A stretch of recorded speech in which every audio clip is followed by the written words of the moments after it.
have reached the American Tower Network Operations Center. Please listen carefully as our menu items have changed. To report safety concerns, press 1. To report a standard of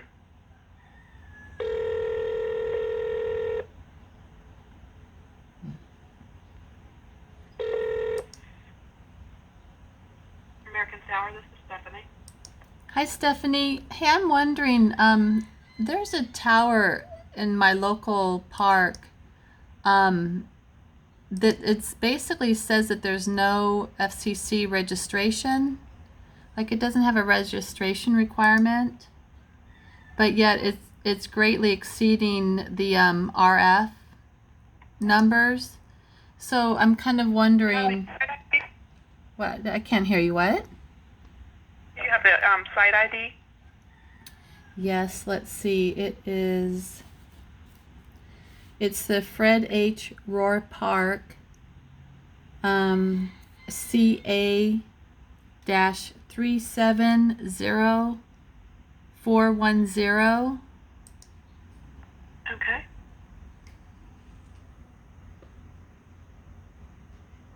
Okay. I have it up. So I'm wondering why isn't it required to be registered?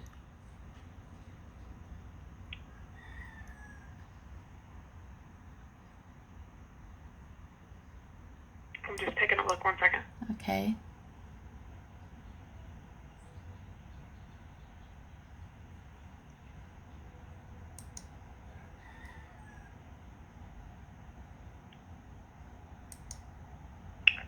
Well, I'm going to have to get this to the safety, the site lead.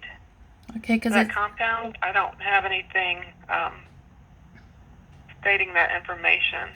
Would you like me to use you as the contact and have them reach out to you? Versus what would be my other alternative? I mean, I could just put something out there and say, check it out, and just say somebody passing by wants to know. Yeah, can you? Because it greatly exceeds the milliwatts per square meter that I guess, would you happen to know what the acceptable rate is? Like the acceptable level of the radio frequency numbers, like the milliwatts? I do not have them on hand, other than I would have to look on the, I'm assuming the FAA website would say. I don't have that currently. Okay, yeah, because it's like I'm reading typical is like a 0.597 watts, but it spikes sometimes up to like a 6 point something. You know, it's way high, and this is a field at Rohr Park where there's lots of kids who play soccer, and you know, I go there quite a bit, but actually after I get these readings, I don't even want to go there. So okay. Okay, I will. I mean, I'm not sure. I can put in the ticket and ask them. I don't know. Maybe you could call back in to see what the ticket, you know, once it's resolved, because I'm not sure how the answer would get to you, other than maybe if you call back in, you know, to get an update. Okay, and how long has American Tower been around? Are they the company that put this up? Because it's, I mean, that's how I got this information. Yeah, that sometimes they've bought towers, and other times they've built the tower. I can have somebody contact you with that information, but I don't have that information on hand. Okay. That would be the site lead would be able to answer those questions. Okay. Trace. Yes. Okay. All right. I will. And you're not the only one around. The other towers I see now, I don't know if they're registered or not because I haven't gotten close enough to them. But the readings are high. Every single tower I'm looking at or even getting near with my meter is extremely high. So that's well, it's just. The will probably have be in charge of more than one tower. Oh. So local in that area. So he may have the answers to that as well. Would you happen to have? Can you give me the site lead's name? 1 second, I'll get to that. Thank you. Mm-hmm. And what state am I calling right now? Where are you located? Or the American Tower? We're all over. I'm in North Carolina. Oh, okay. Okay. David Rail is the name. Is it R-A... I'll get this over to him. A-R-A-Y-L. Okay, wait. So I'm sorry. And I'm sorry. Can you spell his name again? David. R-A-Y-L is the last name. Rail. Okay. Great. Okay. That'd be awesome. Thank you so much. Okay. Not a problem. You have a good day. Okay, bye. Bye. Okay, so the site, she said that the site leader was named David Rail, that you guys all heard that. That was the American Tower who I just spoke to. I just want to look a little bit more into this company. Because as you see, the numbers here are definitely above a 0.200. I'm reading right there, 1.70. Sorry about the photography here. I'm just trying to videotape. I'm just videotaping an old video I covered at this park. So I just found it kind of funny that the anagram for American Tower, well, there's many, but New Crematoria, Maniac Rewrote, a Emirate, Crown, Aware Intercom. This is interesting when you dig deeper into this word. But anyhow, New Crematoria. Ew. We're just going to go look around here a little bit. Let's go to Wikipedia first. So we got our lovely little triangle shape there, that little pyramid. It was founded in 1995. You take that 5 and the 1, you add that up, that's 6. You got the 699,999, 666, however you want to flip it. So it's public. SP 500, Industry Real Estate Investment Trust. That's interesting. Communication Services. Boston. Tom Bartlett is the chairman, CEO, and president. We might have to look at Tom a little bit. Oh, look at the little assets are going down a little bit. Maybe people are waking up. Okay, that's interesting. So American Tower Corporation, also referred to as American Tower ATC, is an American real estate investment trust and an owner and operator of wireless and broadcast communications infrastructure in several countries worldwide, and is headquartered in Boston, Massachusetts. 410th in the Fortune 500.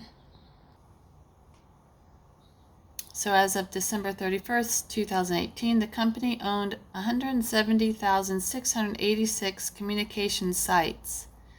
Wow, including 40,757 sites in the US, 75,872 sites in Asia, and 16,665 sites in Europe, Middle East, and Africa, and 37,392 sites in Latin America.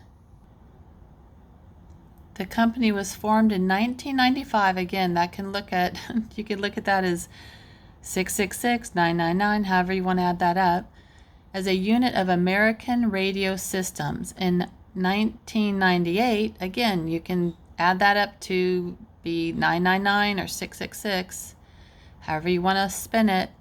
American Radio Systems merged with CBS Corporation and completed the corporate spinoff of American Tower. Following the merge, American Tower began international expansion by establishing operations in Mexico in 1998. Again, 8 plus 1 is 9. Do the math. And in Brazil, 1999. Look, they did it all for you right there. 666, 999. The company began purchasing numerous AT&T long lines, microwave telephone relay towers. Upon acquisition of these sites from the now defunct AT&T Communications Incorporated, I didn't know that was defunct, but American Tower began repurposing the towers for use as cell towers and leasing antenna space to various American cell phone providers and private industries.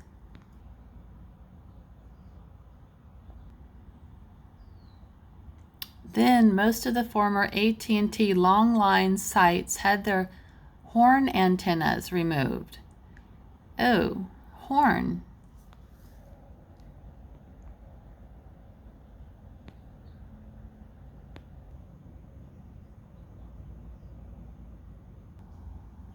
Either by helicopter or by crane to make room for more antennas. Since AT&T's Long Lines program was decommissioned in 1980s, look, again, you can make that into a 6.6. What is with these people? And the company no longer had any use for the towers themselves.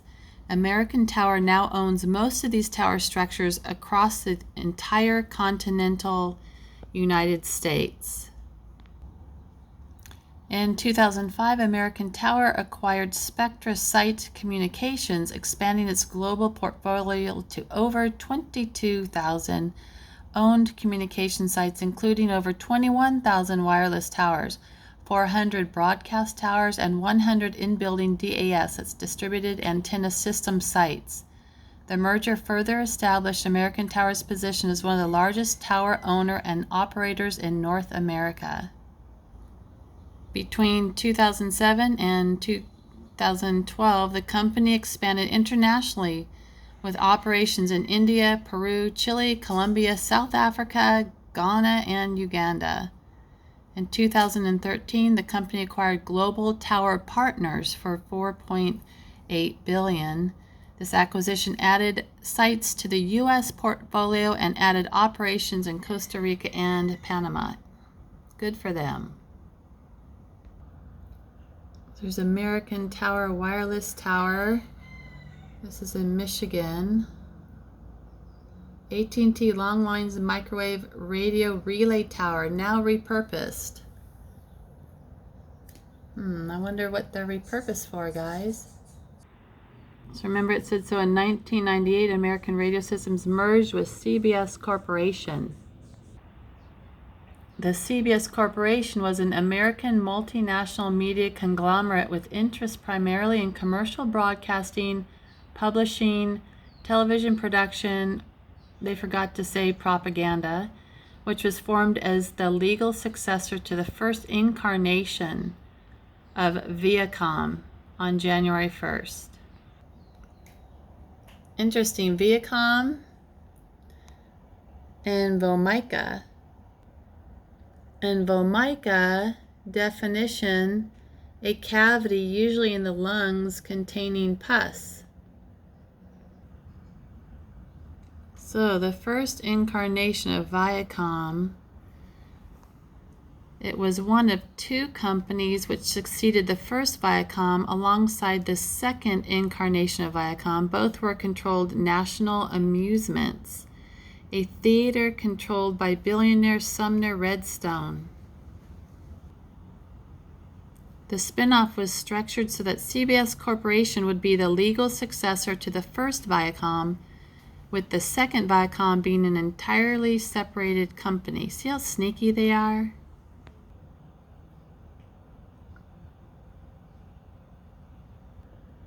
So when you expand a little bit on that entirely separated company, it says certain federal income tax information regarding the separation of Viacom.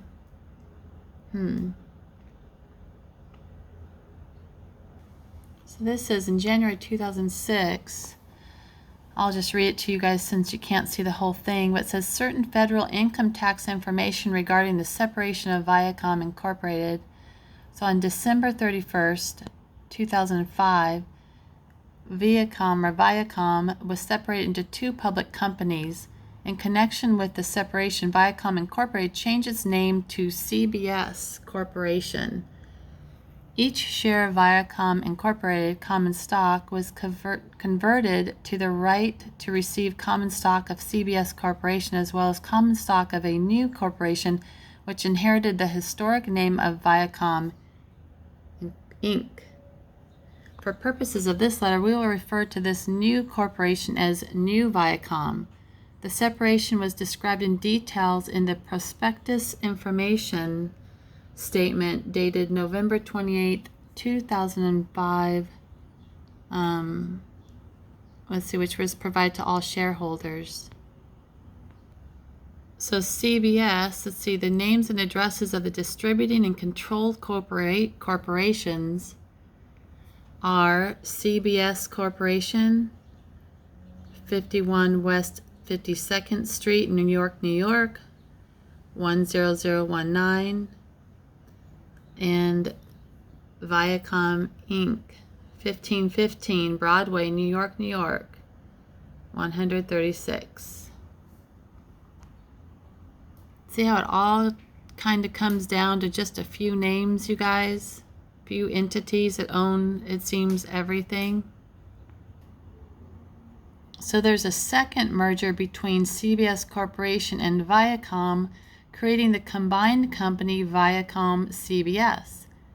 Was announced in August 13th, 2019. The merger was completed December 4th, 2019. There's the headquarters, CBS Corporation's headquarters in New York.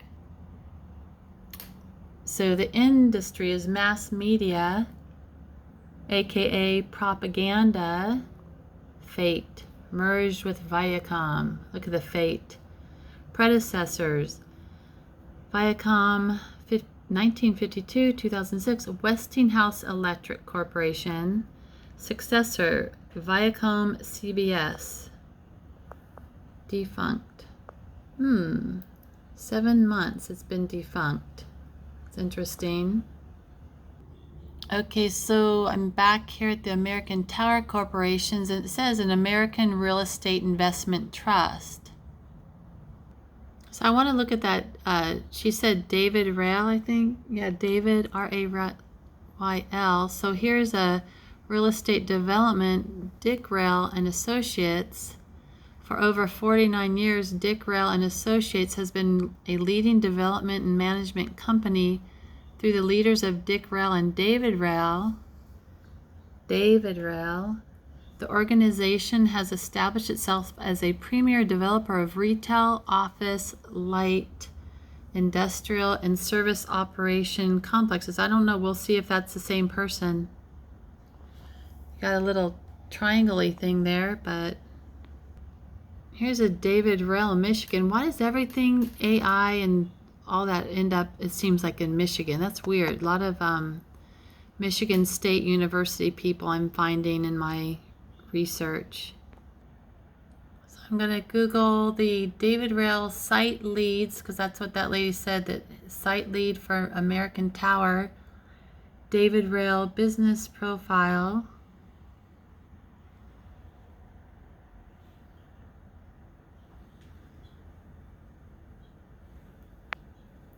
What is that? So we'll just go look at this. Let's see, Zoom info. So David Rail business profile, American Tower Corporation. So let's see what this says. Oh my, field operations technician at American Tower Corporation. Last update, 9/9/2019. 4:44 a.m. Looks like that's the right person. Ooh, headquarters phone 617-375-7500. Located 116 Huntington Avenue, 11th floor. Of course, we've got the 11th floor. Got 11 and 6 is there. We got the 9/9/2019 4:44. Sorry, you guys, I cannot help myself to check this out. Here's your little 444.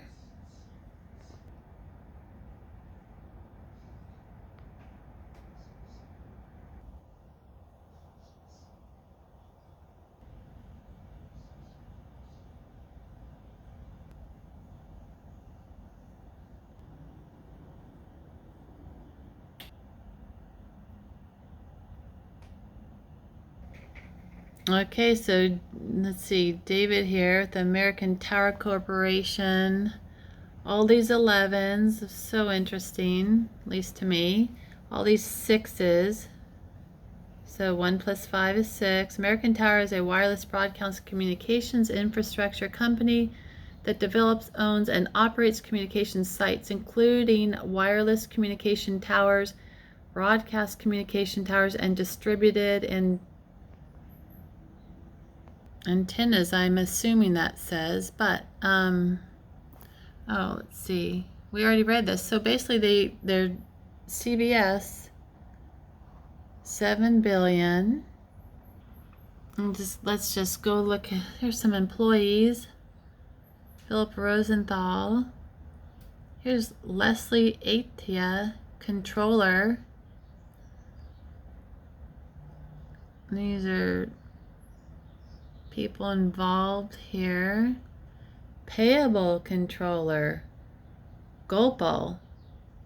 That's interesting. So their revenue is 7 billion.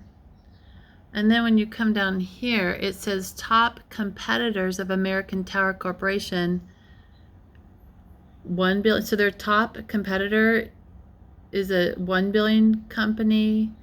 Look at that. Crown Castle, 4 billion.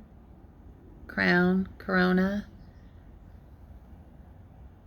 Mobile T. Look, they don't even show their money. And then here's a 900 million. I mean, really, is that really their top competitors? Top competitors. The closest person to them is 4 billion. And theirs is 7 billion. And they call that a competitor. So for as long as my camera holds out, you guys, as far as the tape, and sometimes it just shuts off, but we're going to go look at the Board of Directors of American Tower. American Tower Board of Directors. There's Tom Bartlett. Tom Bartlett served as Senior Vice President and Corporate Controller with Verizon Communications. In his role, he was responsible for corporate-wide accounting, whatever. Let's see, Verizon. We've got Raymond P. Dolan. Let's see, I'm going to go down to this next guy. Oh wait, but Raymond P. Dolan, so here's the name. Mr. Dolan served as Chief Executive Officer. Served as Chief Executive Officer of Qualcomm. Qualcomm is in San Diego.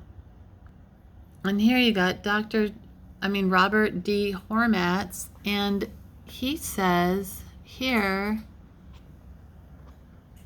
he was a vice chairman of Kissinger Associates. I'm cutting down here too. Mr. Hormats is currently a director of Grace Therapeutics, LLC, a private biopharmaceutical company, and a member of the Council of Foreign Relations. He has served on the Board of Visitors of the Fletcher School of Law and Diplomacy and the Dean's Council of the John F. Kennedy School of Government. He also was formerly served as Director of Human Genome Sciences. Isn't that interesting, you guys, how these people can just get their fingers in everything? James Warburg in 1950 said, "We shall have world government whether you like it or not, by conquest or consent." So we're going to continue down. So you've got this this Robert Hormats was involved with the Kissinger Associates. I don't know if any of you remember when I showed the Kissinger report. It's all about depopulation and how they're going to do it. So I just find that's interesting. Look how involved and enmeshed all these people are. Look at this. Gustavo, Laura. Now this is the first time I've seen this page. So you're looking at this first time with me if you haven't seen this before. But so let's see. Mr. Lara has been director, let's see, since 2014, appointed to the compensation committee. What's that? Mr. Lara has been director since 2014 and was appointed to the compensation committee. So served from the nominating corporation governance committee. I don't know what that is. So Mr. served as executive officer of the Monsanto company. So how do you go from Monsanto and then up here to, you know, pharmaceuticals and more telecommunications companies? And then we had the CBS. Do you guys see how everyone is just enmeshed? Now we've got vehicles, so we've got all kinds of tracking for vehicles here. So here's Grace Lieblain. Let's see, Ms. Lieblain most recently served as Vice President, Global Quality of General Motors Company. So you go from a General Motors company to a telecommunications company or real estate. Oh, Ms. Lieblain is also director of Southwest Airlines and Honeywell International. Honeywell is a defense company, aren't they? You got Craig McNabb. So he's involved, let's see, Cadillac Fairview Corporation Limited, subsidiary of Ontario Teachers Pension Plan. Oh, Governor Board of, let's see, of NERFIT. Sorry, I hope I'm not making you guys, probably making you motion sick. Sorry. So then you have Joanne Reed. Let's see, Timeplex. Something, let's see, Waters Corporation. St. Mary's College of Notre Dame. Now, is Joanne Reed and Pamela Reed, are they related, or is this nepotism? What's going on here? So Pamela Reeve previously served on the board of Sonus Networks. Sonus Networks, that's interesting. I don't know if that Sonus Networks has anything to do with this patent, but the psychoacoustic projector, U.S. patent, U.S. 3566347A, General Dynamics Corporation. And again, I don't know about Sonus. I don't know if that has anything to do with this. We're going to go look at them later if I have time in my video, but broadly, this disclosure is directed to a system for producing oral psychological disturbances and partial deafness of the enemy. By the way, we are the enemy. During combat situations, essentially a high directional beam is radiated from a plurality of distinct transducers. Is that how you say that? And is modulated by a noise, code, or speech beat signal. The invention may utilize various forms and may include movable radiators mounted on a vehicle oriented to converge at a desired point, independently positioned vehicles with a common frequency modulator or means employed to modulate the acoustic beam with respect to a fixed frequency. During combat, here I'm scrolling, so during combat, friendly forces would be equipped with reference generated to provide aural demodulation of the projected signal. I think it meant signal. thereby yielding an intelligible beat signal, while enemy personnel would be rendered partially deaf by the projected signal, as well as being unable to perceive any intelligence transmitted in the form of modulated beat signal. Basically, that's the voice to skull technology. They'll put sounds and words in your head. So, classifications: directed energy weapons, i.e. device that direct a beam of high energy content toward a target, that would be us, for incapacitating or destroying the target, the high energy beam being acoustic, e.g. sonic, infrasonic, or ultrasonic. Though the psychoacoustic projector, it's all about frequencies, you guys. All about frequencies. Let's see, Pomona, California. So there's your General Dynamics again, General Dynamics Corporation. So disclosure broadly, this disclosure is directed to a system for producing oral psychological disturbances and partially deafness in the enemy during combat situations. So it's modulated by a noise, code, or speech beat signal. The invention may utilize various forms and may include movable radiators mounted on vehicles oriented to converge at a desired point. Okay. With that, let's see, means employed to modulate the acoustical beam with respect to a fixed frequency. This is sort of funny. Many prior devices have been developed wherein physically damaging noises are employed to rid a given area of undesirable pests. And I wonder if we're those undesirable pests. Anyhow, here's this David Sharbut. Mr. Sharbut worked with independent telephone companies in developing strategic engineering and implementation plans for various types of telecommunications services.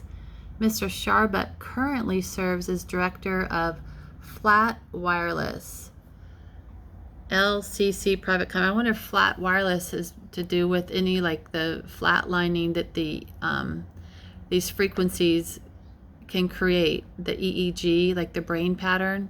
It's called flatlining. But I wanted to go back up to the Pamela Reeves Sonus networks. Okay, I put in Sonus networks, but for some reason it came to Ribbon Communications.